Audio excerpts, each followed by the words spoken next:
সত্যিকারের ভালোবাসা,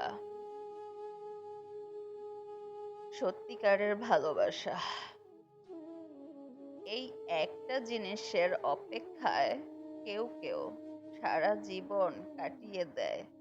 কিন্তু একটা কথা ভেবে বলুন তো, যে ভালোবাসার জন্য আপনাকে কাঁদতে হয়, কষ্ট পেতে হয়, যে মানুষের সাথে কথা বলার জন্য আপনাকে তার কাছে সময় ভিক্ষা করতে হয়, সেটাকে কি সত্যিকারের ভালোবাসা বলে?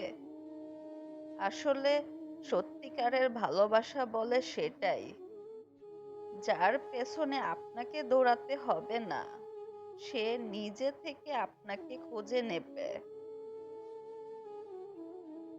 Everyone, stay safe, stay healthy, and remember your well being is the most important. Don't forget to like, comment, and share this message with others. Allah Hafiz. Thanks for watching this reel. Nurjahan Islam